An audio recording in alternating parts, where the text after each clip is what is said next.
A group of disgruntled ANC members in the Free State is taking the party's PEC structure to the Gauteng High Court on Tuesday to nullify the province's list conference. The group claims that the list conference that took place in December last year was unlawful and unconstitutional.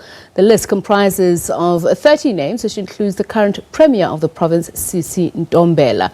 Meanwhile, the ANC says it will discuss the issue of controversial candidates in its election list after the elections. This means that efforts of those reportedly pushing for an emergency National Executive Committee meeting before the elections to process the Integrity Commission report recommending that 22 candidates step aside has been thwarted. ANC National Spokesperson Pule Mabe joins us now in the studio. Very good evening to you, and thank you so much for taking the time to speak to us. Let's start with this issue of the candidates for the elections list. Can you confirm that there has been a directive or an understanding that any candidates considered to be controversial, that issue will be discussed by the NWC or NEC after the elections? Well, thanks, Tsepi. So let me start by greeting your viewers at home. We have dealt with this issue previously when we were here at this studio, where we did confirm that the National Executive Committee is now ceased with electioneering work. The list has been gazetted by the IEC, and from where we are sitting, it's all hands on deck. We are doing everything else to make sure that the ANC garners the majority it needs to propel forward the program to grow South Africa. As you say, the matter has been asked and answered, but then there's the issue of the Integrity Commission. Yes. We have dealt with this at length. More so, we pointed out to the fact that we are being referred to a report whose contents have only been seen or heard of through gossips in newspapers. So the ANC will not want to venture into that kind of a space. Where the ANC is sitting, we do not have such a report. So we can't be commenting on something whose contents or detail we are not aware of. What we did is that in the last NEC, and this was even conveyed by the acting national spokesperson, Comrade Dakota Thwarted, that the entirety of the list, including a list to provincial legislatures, have all been referred to the Integrity Committee. Of course, the NEC is not expected to be sitting a meeting either of the NEC or the NWC. Where we are now, really, I mean, we have seen with the president of the ANC, including all other officials crisscrossing the country, we are now seized with the matter of campaigning. We've got a manifesto which we need to be selling out there to the people of South Africa. And I'm sure you'd agree with me that then people would see this as very much pivotal or a big part of what you're campaigning for and whom you're campaigning with. Yes. And I referred to you a statement, or what was said to be a statement by George Mashamba of the Integrity Committee to the City Press, saying that they've concluded the process and they've handed over the report to the top six. So the question is, has the top six received such a report?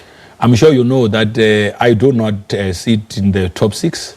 But of course, what I can tell you is that if there is a report which requires the attention of the National Executive Committee at the right time, when the NEC or NWC sit, such matters would be seized with the organizational structure. What we do not want to do is to sway ourselves or to remove ourselves from what is the immediate task.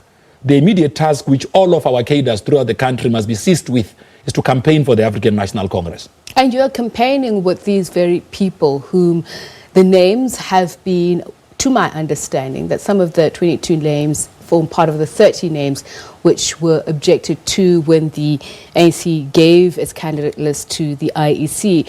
I think the whole point is that how does this impact on you as a party when you're campaigning with these people? And is there a sense that, obviously you've approached the Integrity Commission to look into these names, that perhaps they may not be the right names to go forth with?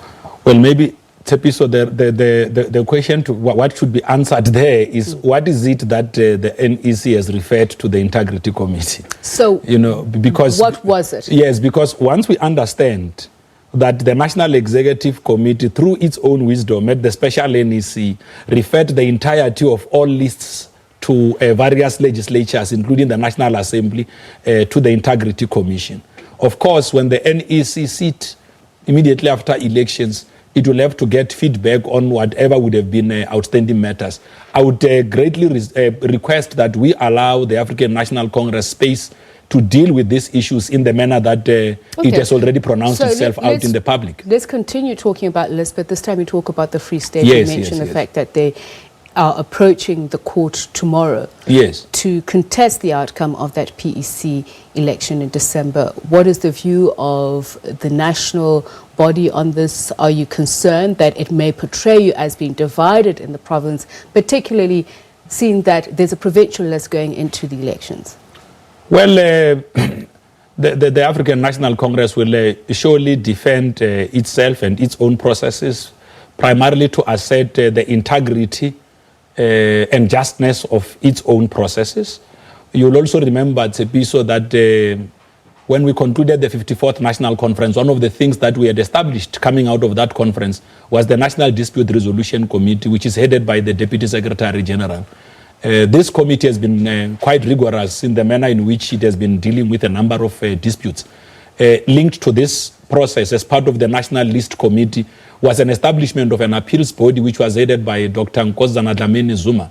Of course, when we concluded our own list conference earlier this year in Durban, we did say provinces must go back and clean their lists, working together with that appeals body to ensure that where there are areas or issues of concern, those are addressed. It would appear that this latest complaint that has been brought up has been outmaneuvered by events. More so that when the President of the Republic, President Cyril Ramaphosa, pronounced and gazetted the schedule of elections, it meant that all matters that have got to do with elections, whether they are objections or not, such matters must then be referred to the Electoral Court. So it would mean that a matter like this would have to find its way there. Of course, the Electoral Court, as you know, would have pronounced on their timing of dealing with numerous other disputes. So you're not concerned about impressions of fissures within the provincial ANC, and given the fact that this is, I'd say the last time we saw this was the Concord making a ruling in 2012 about the lawfulness of a PEC. So you don't think that this would disrupt the united front that you're presenting? Well, so what I can tell you and the viewers of the SABC is that our own processes are quite rigorous, and they could be subjected to any form of scrutiny. Hence, I am saying that some of these things might of course, we do not have that authority to be the authority of those who administrate justice in the country to tell whether an issue like this is being taken to the rightful court or not. But what I can assure you of is that, we ourselves have been encouraged by the objectiveness through which the IEC has been handling objections. This begins to assert the fact that the upcoming elections would be free and fair. So the ANC goes into this election as a united front and very confident about the candidates that it's listing or fielding, and that there would be no such challenge post the election. You would know that one of the things that have actually occupied the vocabulary of the ANC over the past few months has been unity and renewal.